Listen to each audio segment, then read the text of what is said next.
नमस्कार मित्रांनो, मंडळी मकर, कुंभ आणि मीन या 3 राशींना साडेसाती चालू आहे आणि आपले जे बघणारे प्रेक्षक आहेत ते आम्हाला कमेंट बॉक्समध्ये नेहमी विचारतात की मकर राशीची साडेसाती कधी संपणार आहे, कुंभ राशीची साडेसाती कधी संपणार आहे किंवा मीन राशीची साडेसाती कधी संपणार आहे। अशा प्रकारच्या प्रश्नांना उत्तर देणाराच आजचा हा व्हिडिओ आहे। या व्हिडिओत या 3ही राशींची साडेसाती कधी संपणार आहे, कोणत्या वर्षी संपणार आहे ते आम्ही सांगणार आहोत। त्याचबरोबर या साडेसातीच्या काळामध्ये कुठले उपाय करायला हवे ज्याचा तुम्हाला लाभ होऊ शकतो त्या उपायांबद्दल सुद्धा चर्चा करणार आहोत। तेव्हा व्हिडिओ शेवटपर्यंत नक्की पहा आणि आमचे व्हिडिओ तुम्ही नियमित पाहता पण सबस्क्राइब करायचं राहून जातं, बरोबर ना? तर तसं करू नका, चॅनेलला लगेच सबस्क्राइब करा। चला आता वळूया साडेसातीकडे। मंडळी, शनी महाराजांना कर्मफलदाता म्हटलं जातं, न्यायदेवता मानलं जातं, कारण माणूस जे काही भलेबुरे कर्म करतो त्या कर्माचं फळ शनिदेव माणसाला देत असतात आणि म्हणून तर नेहमी चांगलं कर्म करावं असं सांगितलं जातं। साडेसातीला सगळी लोक घाबरतात कारण साडेसातीच्या काळामध्ये तुम्ही केलेल्या चांगल्या वाईट कर्मांची फळं मिळतात असं ज्योतिषशास्त्र सांगतं। शनिदेव आहेत ते माणसाला रावाचा रंक आणि रंकाचा राव बनवू शकतात आणि त्यांना प्रसन्न करायचे असेल तर त्यासाठी काही विशिष्ट उपायही ज्योतिषशास्त्रामध्ये दिलेले आहेत। त्या उपायांची चर्चा आपण करणार आहोत, पण त्याआधी बघूया मकर, कुंभ आणि मीन या राशींची साडेसाती नक्की कधी कधी संपत आहे ते। आता ज्योतिषशास्त्रानुसार शनी महाराज एका राशीत 2.5 वर्ष असतात आणि 2.5 वर्षांनी ते राशी परिवर्तन करतात। साडेसातीचा एक टप्पा हा 2.5 वर्षांचा मानला जातो। आता सध्या मकर, कुंभ आणि मीन या राशींच्या लोकांवर साडेसातीचा प्रभाव आहे कारण शनी महाराज कुंभ राशीमध्ये आहेत।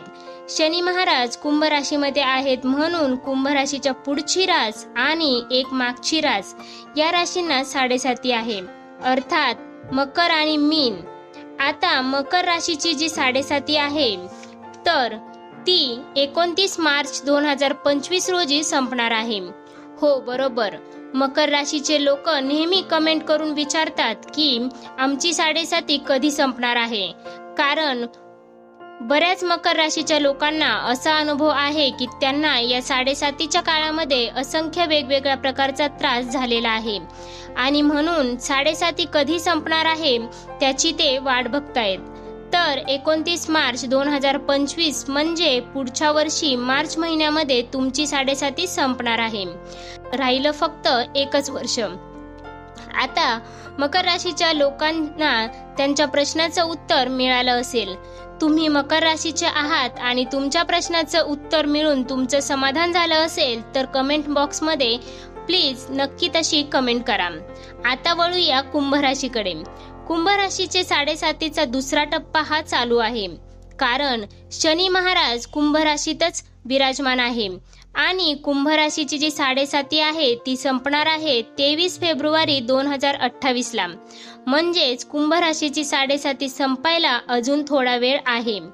मग आता म्हणून कुंभ राशीच्या लोकांनी लगेच चिंताग्रस्त होण्याची गरज नाही कारण या व्हिडिओच्या शेवटी आपण उपायांबद्दल चर्चा करणार आहोत। त्यातला कुठलाही एक उपाय जो तुम्हाला जमणार आहे तो तुम्ही करू शकता, त्यामुळे नक्कीच या साडेसातीमध्ये तुम्हाला देखील लाभ मिळणार आहे। आता वळूया मीन राशीकडे। मीन राशीच्या साडेसातीचा पहिलाच टप्पा सुरू आहे कारण 29 एप्रिल 2022 पासूनच मीन राशीची साडेसाती सुरू झाली आहे। त्यामुळे पंचांगानुसार आता मीन राशीची साडेसाती संपणार आहे 7 एप्रिल 2030 ला।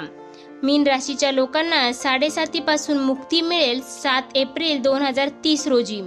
तर मंडळी, या 3 राशींची साडेसाती कधी संपणार आहे हे तुमच्या लक्षात आलं असेल, पण आता साडेसाती चालू तर आहे, संपायला तर वेळ आहे। तोपर्यंत उपाय काय करायचे ते जाणून घ्या। ज्योतिषशास्त्रात शनीच्या साडेसातीमुळे मानसिक तणाव, भीती, आर्थिक समस्या अशा प्रकारचे त्रास होतात असं सांगितलं जातं। पण आता हे त्रास सगळ्यांनाच होतात का? तर तसंही नाही। बऱ्याच जणांना तर 7:30 येऊनही जाते, पण त्यांना कळतही नाही. सगळ्यांनाच त्रास होईल असं नाही, पण मग त्रास कुणाला होतो आणि कुणाला होत नाही तर ते आपापल्या कर्मानुसार ठरतं. जर तुम्हाला त्रास होतोय असं तुम्हाला वाटतंय तर तुम्ही उपाय करा, आणि जर तुम्हाला त्रास होतच नाहीये किंवा तुम्हाला 7:30 चालू आहे हे तुम्हाला या व्हिडिओतून कळले, तर मात्र तुम्ही काहीही उपाय करण्याची गरज नाहीये. पण चांगलं वागा, चांगलं कर्म मात्र करा. पण ज्यांना खरंच त्रास होतोय त्यांनी काय उपाय करायला हवेत? आता त्यातला पहिला उपाय म्हणजे शनीची 7:30 चालू असेल तर त्या काळामध्ये तुम्ही गरजू व्यक्तींना दान धर्म अवश्य करा. कारण की शनी महाराजांना प्रसन्न करायचं असेल तर गरजवंतांची गरज ओळखून त्याला दान करणं हा उत्तम उपाय मानला जातो. मग आता विशेष सण आपल्याकडे असतात. आत्ताच गुढीपाडवा झाला, आता अक्षय तृतीया येईल. असे जे विशेष सण असतात त्या सणावारांना तुम्ही आवर्जून दान धर्म गरजू व्यक्तींना करा. तुमच्या हाताखाली काम करणाऱ्या लोकांना करा, किंवा तुम्ही एखाद्या अनाथ आश्रमात जाऊन हे दान धर्म करू शकता. जशी तुमची क्षमता असेल त्या प्रकारे दान धर्म करणं हा 7:30च्या काळामध्ये उत्तम उपाय मानला जातो. आता दुसरा उपाय, शनीची 7:30 चालू असेल तर भगवान शिवशंकराची पूजा, त्यांना जलाभिषेक करणं सुद्धा उत्तम उपाय आहे. मग सोमवारी किंवा विशेष दिवशी तुम्ही भगवान शिवशंकराची पूजा किंवा जलाभिषेक करू शकता.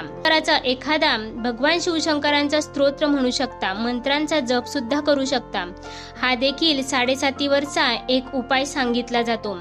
7:30चा प्रकोप टाळण्यासाठी कर्मदाता शनिदेवांची पूजा करायला देखील सांगितले जाते. त्याचबरोबर शनियंत्राची स्थापना करण्याचा उपाय देखील सांगितला जातो. पण हा उपाय मात्र तुम्ही तज्ञ ज्योतिषांच्या सल्ल्यानेच करावा. आता पुढचा उपाय आहे तो म्हणजे तुम्हाला शक्य असेल तर पिंपळाच्या झाडाला रोज पाणी घाला. पिंपळाच्या झाडामध्ये भगवान श्री हरी विष्णूंचा वास असतो. त्यामुळे पिंपळाच्या झाडाला रोज पाणी घातल्याने किंवा पिंपळाच्या झाडाची सेवा केल्याने सुद्धा शनी दोषापासून आपल्याला मुक्ती मिळते. आता काही स्तोत्र आहेत जी तुम्ही नियमित म्हटलात तर तुमच्यावर असणारा 7:30चा प्रभाव कमी होऊ शकतो. ती स्तोत्र म्हणजे हनुमान चालीसा आहे किंवा मारुती स्तोत्र. जे मराठीत आहे ते मारुती स्तोत्र सुद्धा तुम्ही रोज म्हणू शकता.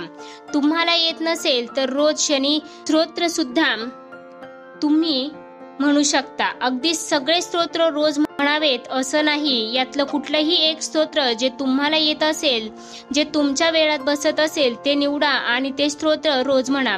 शनी स्तोत्र जर खास करून तुम्ही म्हटलात तर निश्चितच तुम्हाला त्याचा लाभ होईल. शनीच्या उद्देशाने जप, दान, पूजा या गोष्टी तर अवश्य करायला सांगितल्या जातात. शनिवारी शनीचं दर्शन घेऊन उडीद आणि मीठ शनिदेवांना अर्पण करा. शक्य असल्यास शनिवारी संध्याकाळपर्यंत उपोषण करावं. आता सर्वात प्रभावी उपाय बघूया, तो म्हणजे शनिदेवांना प्रसन्न करायचं असेल तर तुमच्या घरातील ज्येष्ठ व्यक्तींची सेवा करा. तुमचे आई वडील, तुमचे सासू सासरे, तुमच्या घरामध्ये जे कोणी ज्येष्ठ आहेत त्या ज्येष्ठ व्यक्तींची सेवा केल्याने शनिदेव प्रसन्न होतात.